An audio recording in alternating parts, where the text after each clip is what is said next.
मेडिस्टैंड अपनी बीमारी को समझिए। अस्सलाम वालेकुम ख़वातीन और हज़रात, प्रोफेसर अजीज़ुर रहमान मेडिस्टैंड अपनी बीमारी को समझी की जानब से आज हम बात करेंगे एक कंडीशन जिसको बोलते हैं प्री डायबिटीज़। तो मैं एक्सप्लेन करूँगा पहले तो ये कंडीशन है क्या, फिर दूसरा इसके क्या ख़तरात हैं, क्या इसमें अपॉर्चुनिटीज़ हैं और इसका क्या करना चाहिए। तो क्या है ये, आपने सुना होगा कि आपकी जो शुगर है एक हेल्दी बंदे में अगर खाली मैदा आप ग्लूकोज चेक करें 8 घंटे के खाली मैदा के साथ, तो आपकी शुगर 100 से कम होनी चाहिए। और अगर आप अपना HbA1c करें, वो आपका 5.7 से कम होना चाहिए। और अगर आप खाने के 2 घंटे बाद शुगर टेस्ट करें, जब आपने पूरा पेट भर के खाना खाया हुआ है, तो उस वक्त आपकी शुगर 140 से कम होनी चाहिए।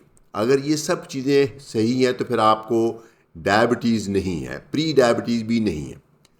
लेकिन अगर आपकी शुगर खाली मैदा 126 जो उससे ज़्यादा है, या आपकी HbA1c 6.5 या उससे ज़्यादा है, या आपके खाने के 2 घंटे बाद शुगर जो है वो 200 या उससे ज़्यादा है, तो फिर आपको डायबिटीज़ है। आपने नोट किया होगा कि एक तरफ नॉर्मल और एक तरफ डायबिटीज़ और बीच में एक लंबी चौड़ी एक रेंज है जिसको प्री डायबिटीज़ कहते हैं।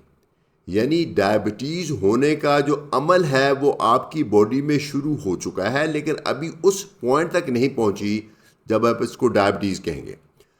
तो कैसे डेफिनेशन वाइज जो प्री डायबिटीज़ ये है कि अगर आपकी खाली मैदा शुगर 100 से 126 के बीच में है और आपकी HbA1c 5.7 से 6.5 के बीच में है और आपके 2 घंटे बाद वाली शुगर 140 से 200 के बीच में है, तो आपको प्री डायबिटीज़ कहा जाएगा। तो प्री डायबिटीज़ ये है जो अमेरिकन डायबिटीज़ एसोसिएशन का क्राइटेरिया। मैं वाज़े करता जाऊं कि जो WHO है उसकी डेफिनेशन थोड़ी सी मुख्तलिफ है, और हमारे लोगों में मेरे ख्याल में WHO का जो कॉन्सेप्ट है वो अप्लाई होना चाहिए। तो WHO के मुताबिक प्री डायबिटीज़ आपकी 110 से 126 तक होएगी, चूँकि 110 तक WHO कहता है कि नॉर्मल है। इसी तरीके से जो HbA1c है वो WHO के मुताबिक आपकी 6 से 6.5 तक होगी तो प्री डायबिटीज़ होगी, जबकि 6 तक WHO कहता है कि नॉर्मल है। तो लेकिन दोनों सूरतों में अगर आपको प्री डायबिटीज़ की रेंज में आप आ रहे हैं तो आपके लिए कुछ ना कुछ करना ज़रूरी है। इसको इग्नोर करना बहुत नामुनासिब होगा। कुछ एक्शन इसके ऊपर लेना ज़रूरी है।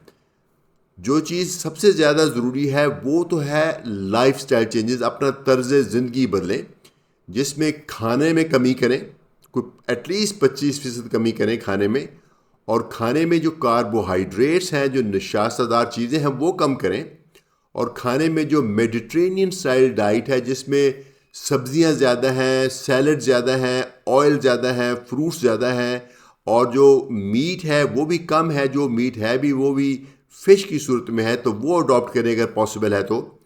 और उसके साथ साथ बाकायदा वर्जिश करें, कम से कम 150 मिनट हफ्ते में और 30 मिनट डेली वर्जिश करें, और हफ्ते में 1-2 दफ़ा थोड़ा सा 15 मिनट के लिए हाई इंटेंसिटी एक्सरसाइज भी करें। मकसद ये है कि आपका 10% तक वज़न कम हो जाए।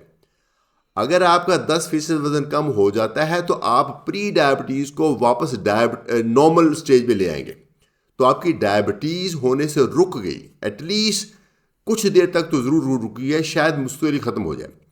लेकिन अगर आपसे ये चीज़ें नहीं हो सकती, या आप किसी और कैटेगरी में फॉल करते हैं जो मैं अभी बयान करने जा रहा हूँ, तो फिर शायद आपको प्री डायबिटीज़ की स्टेज के ऊपर भी दवाई लेनी पड़े।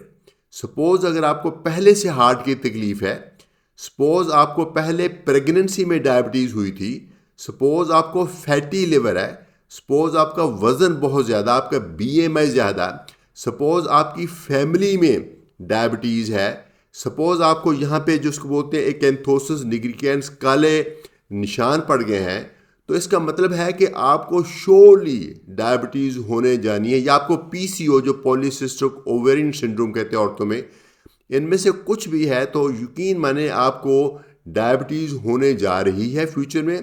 तो इसमें लाइफस्टाइल चेंज के साथ अगर आप दवाई का भी इस्तेमाल करना चाहें तो एक बहुत अच्छी अप्रोच है जिसको बोलते हैं प्रीएम्प्टिव, यानी प्रोएक्टिव रोबोट, यानी प्रॉब्लम होने से पहले ही आप एक्शन ले लें। यानी इसको आप एक बीमारी की बजाय एक अपॉर्चुनिटी, एक मौके के तौर पे लें कि आपको कुदरत ने एक मौका प्रोवाइड किया कि एक डायबिटीज़ जैसी मूजी मर्ज जो है उसको होने से आप बचा सकते हैं। तो इसके अलावा भी कुछ अद्वियात हैं, वो मेरे ख्याल में कम इस्तेमाल होती हैं। मेटफॉर्मिन चूँकि बहुत सस्ती है, बहुत इफेक्टिव है, हर जगह अवेलेबल है और इससे आपको वेट कम करने में हेल्प हो जाती है। तो आप अपने डॉक्टर के मशवरे के साथ, अगर आपको प्री डायबिटीज़ है तो आप ये दवाई का भी इस्तेमाल करें, लेकिन एटलीस्ट जो लाइफस्टाइल चेंजेस हैं जो आपको पहले ही करने चाहिए थे, एक्चुअली आपको वज़न बढ़ना ही नहीं चाहिए था, आपको प्री डायबिटीज़ के स्टेज पे भी नहीं आना चाहिए था, लेकिन अगर आ गए हैं तो इसको आप रिवर्स कर सकते हैं।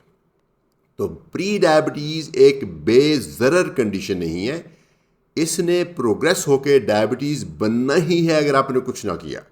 तो आप अपने साथ बहुत बड़ा जुल्म करेंगे अगर कुछ नहीं करेंगे। तो इस अपॉर्चुनिटी को हाथ से जाने मत दें, प्लीज़ कुछ कीजिए ताकि आप डायबिटीज़ से बच सकें। डायबिटीज़ से बचना आपकी ज़िंदगी का एक सबसे बड़ा मकसद होना चाहिए। मुझे उम्मीद है ये वीडियो आपको यूज़फुल लगी होगी। इजाज़त चाहूँगा प्रोफेसर अजीज़ुर रहमान, मेडिस्टैंड अपनी बीमारी को समझिए की जानिब से।